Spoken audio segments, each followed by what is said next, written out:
नमस्कार। मैं आज तीसरी बार गया धाम की यात्रा पर आया हूं और इस बार सिर्फ आपके लिए आया हूं। आप लोगों के बड़े प्रश्न होते हैं। मेरा जो पिछला वीडियो है जिसमें मैंने दिखाया था कि पिंडदान का प्रोसेस कैसे मैंने फॉलो किया, यहाँ पे जो हमारे घर के लोग आए थे उन्होंने किस तरीके से किया, कितना खर्चा हुआ, उस वीडियो को देख करके आपने हज़ारों हज़ार प्रश्न पूछ लिए हैं। तो उन सब प्रश्नों का उत्तर मैं अपने मुंह से देता तो वो थोड़ा ऑथेंटिक नहीं होता, इसलिए मैं आया हूँ गया जी धाम में और एक विशेष स्थान पर और एक विशेष व्यक्तित्व के साथ मैं यहाँ पर बैठा हूँ। इनका नाम है पंकज कुमार और ये गया धाम के तीर्थ पुरोहित या पंडित जी हैं। तो उन्हीं के मुंह से जानेंगे कि हम कहाँ बैठे हुए हैं और जो आपके इतने सारे सवाल हैं मैं इन्हीं से वो सारे सवाल पूछूंगा और जानने की कोशिश करूंगा और आप लोगों तक उसका उत्तर सटीक जो होता है उसको पहुंचाने की कोशिश करूंगा। नमस्कार, मैं गया तीर्थ पुरोहित पंकज कुमार मुबार पंडित जी हूँ गया जी का, और मैं यहाँ बैठा हुआ हूँ। इस स्थान को सीता कुंड कहते हैं। यहाँ सीता माता ने दशरथ जी का पिंड दिया था। आपको मेरा नमस्कार। और जो दर्शक मुझसे पूछते हैं चैनल के माध्यम से, जैसे मेरा यहाँ का आने का जो अनुभव रहता है उसके आधार पर प्रश्न पूछते हैं, उन प्रश्नों को मैंने एक जगह कंपाइल करके नोट किया है। ठीक है, तो सबसे ज़्यादा प्रश्न उन लोगों का होता है जो नौकरी करते हैं और छुट्टी नहीं होती उनके पास। तो उनको लगता है कि जब मुझे छुट्टी मिली है तब मैं गया जाऊंगा तो ये पिंडदान का जो मेरा कर्तव्य है इसे मैं पूरा कर पाऊंगा या नहीं, या फिर किसी विशेष समय पर ही यह होता है। तो थोड़ा सा इनका मार्गदर्शन कीजिए कि गया जी में पिंडदान करने के लिए जो श्रद्धालु हैं वो कब आ सकते हैं। गया जी में जो पिंडदान करने जो भी श्रद्धालु आना चाहते हैं वो यहाँ 365 दिन पिंडदान होता है। 365 दिनों में वो एक दिन में आकर वो 3 स्थान वाला पिंडदान कर सकते हैं। इसमें 3 से 4 घंटे समय में उनको वो 3 स्थान का पिंडदान हो जाता है। बस ये प्राकृतिक 4 घंटे में हो जाता है। ये प्राकृतिक केस में हो गया। और अप्राकृतिक केस में अगर वो आते हैं पिंडदान करने, अप्राकृतिक केस मतलब प्राकृतिक केस जैसे कोई एक्सीडेंटल हो गए, फांसी लगाकर गुजर गए या किसी भी तरह का एक्सीडेंटल केस है उनके पितरों को, तो उनका जो पिंडदान श्राद्ध कर्म होगा वो 4 स्थान पर होगा। वो 3 स्थान, पहला फल्गु नदी, विष्णुपद और अक्षयवट, ये 3 स्थान, और एक है प्रेतशिला जो कि यहाँ से 12 किलोमीटर दूरी होती है। वहाँ 12 किलोमीटर जाना है, 12 किलोमीटर वहाँ से आना है। तो इसमें सुबह से लेकर शाम तक समय चला जाता है। अगर पंडित जी कोई प्रेतशिला ना जाना चाहे कि भाई मेरे पास समय नहीं है, मैं यहीं पे ही कोई ऐसी व्यवस्था है कि वहाँ ना जाके जल्दी से हो जाए और वो ट्रेन पकड़ के अपने घर जा सकें? हाँ, तो वो प्रेतशिला जो नहीं जाना चाहते हैं वो विष्णुपद मार्ग के पास में ही है गया कूप बेदी। उस गया कूप बेदी में भी वो प्रेत आत्माओं की शांति हेतु पिंडदान करते हैं। तो वो आपको 3-4 घंटे के अंतर्गत में ही वो भी कार्यक्रम आपका संपन्न करा दिया। तो साधारण मृत्यु के केस में 3-4 घंटे में हो जाता है जी। और अगर कोई प्रेतशिला जाना चाहे तो अगला 3-4-5 घंटा और लग जाएगा, मतलब एक दिन में हो जाता है। और अगर प्रेतशिला नहीं जा सकता कोई किसी वजह से तो फिर वो उसका अल्टरनेट जो गया कूप आपने बताया वहाँ पर कर सकते हैं। वो भी आधे दिन में हमारा फिर संपन्न हो जाएगा। अच्छा, तो सुन लीजिए, जिनके पास समय की कमी है उनको घबराने की ज़रूरत नहीं है, आधे दिन में संपन्न हो सकता है, और नहीं तो ज़्यादा से ज़्यादा एक दिन में अगर अप्राकृतिक मृत्यु है तो संपन्न हो सकता है। अच्छा, उसके बाद हमसे पूछा जाता है कि क्या जो मातृशक्ति है, माताएँ हैं, वो यहाँ पर आकर पिंडदान कर सकती हैं या नहीं? जी हाँ, ये मातृ क्षेत्र है। यहाँ माता को तो प्रथम स्थान होता है। पितृ क्षेत्र है तो पितृ लोग भी आते हैं, करते हैं, लेकिन माताएं लोग अवश्य आकर करें क्योंकि यहाँ स्वयं सीता माता ने ही पिंडदान किया था। तो माता का अधिकार सर्वोपरि है, वो भी आकर पिंडदान कर सकते हैं। उनको सभी का पिंडदान करने का अधिकार है, चाहे वो ससुर पक्ष के हों या उनके मातृपक्ष के हों। सभी पक्षों का पिंडदान माताएं भी आकर कर सकते हैं। अच्छा, जैसा कि आपने शुरू में कहा था, जहाँ हम इस समय बैठे हुए हैं ये सीता कुंड बेदी है और इसी जगह से माता सीता ने अपने ससुर का पिंडदान किया था।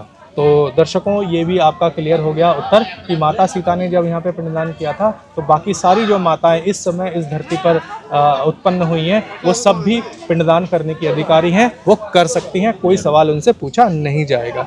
उसके बाद पूछा जाता है कि यहाँ पर पिंडदान करते समय मुंडन कराना ज़रूरी है क्या? क्योंकि आजकल ये हॉलीवुड बॉलीवुड फिल्मों को देख करके, हॉलीवुड तो नहीं बॉलीवुड फिल्मों को देख करके तरह तरह के उटपटांग बाल रखने का फैशन ये चल गया है, तो उनको बड़ा कष्ट लगता है कि बाल कटवाना पड़ेगा। तो ये ज़रूरी है या नहीं है मुंडन कराना? देखिए, गया श्राद्ध के अंतर्गत अगर देखा जाए तो शास्त्र अनुसार तो कहीं भी वर्णन नहीं है कि गया जी में पिंड करें तो मुंडन कराना आवश्यक है, परंतु यहाँ श्राद्ध कर्म है तो लोग करा भी सकते हैं। और जो प्रयागराज से करते हुए आते हैं पिंडदान, तो वो मुंडन वहीं से करवा के आते हैं। वो प्रयागराज का विधान है कि मुंडन होना चाहिए। यह में ऐसा कोई शास्त्रीय प्रमाण नहीं है मुंडन का, परंतु श्राद्ध कर्म है तो लोग श्रद्धा अनुसार करा भी सकते हैं, और नहीं कराना चाहते हैं तो नहीं भी करा सकते। अच्छा, मैंने एक चीज़ सुना था, एक्सपीरियंस तो नहीं किया है, कि पिंडदान करने का तरीका ये है कि सबसे पहले आप प्रयागराज जाएं, फिर वहाँ से काशी विश्वनाथ धाम या बनारस जाएं, फिर वहाँ से पुनपुन जाएं, है ना, और उसके बाद गया आएँ और यहाँ पिंडदान करके अपने घर वापस जाएं। यही क्या सही तरीका है? नहीं, ये सही तरीका तो नहीं है, लेकिन जो अपने पितरों के लिए जो अस्थि विसर्जन का कार्यक्रम करते हैं वो प्रयागराज में अस्थि विसर्जन करते हैं। आत्म श्राद्ध होता है, अपना श्राद्ध करके आते हैं। उसके बाद वो फिर पितरों के लिए गया जी आते हैं, जो कि पुनपुन से प्रारंभ होता है गया जी का श्राद्ध। वो 17 दिन वाले जो पार्वन श्राद्ध करते हैं वो पुनपुन नदी से पटना में जो है पुनपुन घाट, वहाँ से करते हुए गया जी आते हैं। अच्छा, उसके बाद और एक प्रश्न है जो कि बहुत मुख्य रूप से मुझसे पूछा जाता है कि जब हम गया जी जा रहे हैं तब हमें घर से कौन कौन सी सामग्री लेकर आना है? गया जी देखिए, जब भी श्राद्ध कर्म करने आएँ तो वैसे तो कुछ लाने की आवश्यकता नहीं पड़ती है, परंतु सिर्फ जो लाना है वो मिनिमम है, पितरों को आवाहन करके आना चाहिए। वो पितरों को बोलकर कि पितृगण, मैं आपके श्राद्ध कर्म के लिए गया जी जा रहा हूँ, आप हमारे साथ चले। दक्षिण दिशा में होकर उनको आवाहित करके लाना होता है। वो थोड़ी सी चावल है, कुछ एक नारियल है, उसमें लेकर आ सकते हैं। और वो भी अगर नहीं लाते हैं, भूलवश वो उनको याद नहीं या नहीं पता है, तो उनको सारी सामग्री यहाँ उपलब्ध करवा कर और उनका सारा कार्यक्रम करवाया जा सकता है। सिर्फ उनको अपने पहनने के लिए सफ़ेद धोती और चादर लाना है, वो पहनकर वो कार्यक्रम करेंगे, उतने में ही वो जैसा सारा मैंने कल घाट पर स्वयं से अनुभव किया था, बहुत सारे श्रद्धालु ऐसे हैं जिन्होंने जो खाली हाथ आए हैं, कुछ लेकर नहीं आए, सिर्फ जो वस्त्र पहन करके पूजा करना है वही वो लेकर आए थे, और उसी को पहन करके वो वेदी पर बैठे थे, और सारी सामग्री जो आप लोग हैं, आप लोगों ने उपलब्ध कराया था। तो कुछ लाने की आवश्यकता जैसा नहीं है, आपने बोला कुछ नहीं है, सिर्फ वस्त्र लेके आ जाएं। सिर्फ वस्त्र और मन में आस्था श्रद्धा रहेगी तो पितृगण अवश्य आ जाते हैं। मतलब यहाँ आए तो अगर श्रद्धा है तभी आए, अगर श्रद्धा नहीं है, ज़बरदस्ती की वजह से ना आए, और मन में अगर कोई संशय है, जब तक वो संशय आपका दूर ना हो जाए तब तक भी ना आए, है ना। ये सही है। उसके बाद और जो प्रश्न पूछा जाता है उसमें मुख्य रूप से मुझसे पूछा जाता है, यहाँ पर सुबह कितने बजे से प्रारंभ हो जाता है और कितने बजे तक अगर श्रद्धालु यहाँ पहुँच जाएं तब उनका ये पिंडदान प्रक्रिया वो संपन्न करा सकते हैं? यहाँ श्राद्ध कर्म जो प्रारंभ है वो सूर्य उदय के पश्चात प्रारंभ हो जाता है। वो 5 बजे सूर्योदय, जिस तिथि हर दिन सूर्योदय के समय अलग अलग होते हैं, तो सूर्योदय से प्रारंभ होता है और सूर्यास्त के बाद पिंडदान नहीं होता है। सूर्यास्त से पहले तक पिंडदान संपन्न कर सकते हैं। अच्छा, मतलब अगर 10, 11, 12, 1, 2 बजे तक भी कोई अगर यहाँ आ रहा है, क्योंकि समय तो फिर 3-4 घंटा लगता है, तो हाथ में अगर सूर्यास्त से पहले 3-4 घंटे का समय है तो आपका ये संपन्न हो सकता है ना। तो थोड़ा सा 1 दिन का समय है या 3-4 घंटे का समय लेकर यहाँ आइएगा सूर्यास्त से पहले, तो आपका ये जो आपका कर्तव्य है वो यहाँ पे संपन्न हो जाएगा। अच्छा, बहुत सारे लोग पूछते हैं कि रहने की कैसी व्यवस्था यहाँ हो सकती है। वैसे तो ये बहुत मुख्य सवाल नहीं है, सभी लोग होटल वगैरह बुक करके आजकल बहुत सारे ऐप चले हैं, आ जाते हैं, लेकिन फिर भी अगर कोई जैसे आप लोगों से बात होती है, चाहते हैं कि मैं नहीं कर पा रहा हूँ, आप लोग व्यवस्था कर दीजिए, ऐसा कुछ संभव होता है क्या? ऐसे तो यहाँ बहुत सारे होटलें हैं, वो आप बुक कर सकते हैं, बुक करके स्वयं अपना रहने की व्यवस्था कर सकते हैं। परंतु हम लोग के पास धर्मशालाएँ भी होती है, और भी धर्मशालाएँ हैं जो कि बहुत ही मिनिमम मार्जिन में आपका वो संभव हो जाता है। तो मेले में थोड़ा कष्ट होता है, परंतु नॉर्मल दिनों में आपकी रहने की व्यवस्था पंडित जी के पास जो व्यवस्था है उसमें आपको एडजस्ट कर लेंगे तो हो जाएगी, उसमें कोई कॉस्ट नहीं लगता है। परंतु आप स्वयं से अपने अनुसार अगर करना चाहेंगे तो अगर कोई ऐसा व्यक्ति है जिसको स्टार रेटेड होटल चाहिए या थोड़ा कुछ लग्जरी चाहिए, तो वो स्वयं से कर लेने में ही अच्छा होता है। बाकी मैंने तो स्वयं भी अनुभव किया है, जो होटल विष्णुपद मंदिर के आसपास बने हुए हैं वो होटल काफ़ी अच्छे हैं। 1 दिन या 2 दिन रुकने के लिए बहुत ही सुंदर सारी व्यवस्थाएं उसके अंदर हाँ, उपलब्ध रुकने हैं। की व्यवस्था हो बाकी आप जाती है, मदद शुद्ध कर सकते हैं। शाकाहारी भोजनालय भी व्यवस्था हो जाती है, और बाकी मैं मार्गदर्शन भी कर सकता हूँ और हमारे पास जो भी व्यवस्था है वो भी प्रोवाइड करवाता हूँ। अच्छा, इसके बाद लगभग ये तो सारे इम्पोर्टेंट प्रश्न थे। एक और प्रश्न है जो काफ़ी लोगों ने पूछा है कि गया जी में जब हम पिंडदान संपन्न कर देते हैं, उसके बाद जीवन भर जो हमारे पूर्वज हैं उनके प्रति हमारा क्या कर्तव्य रहता है?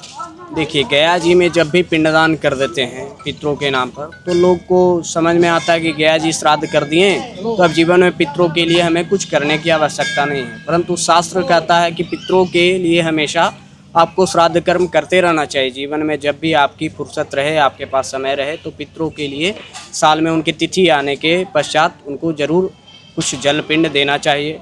ऐसे पंचबलि निकालने की प्रथा है, जो कि शास्त्र नियम कहता है कि पंचबलि पितरों के नाम पर देना है।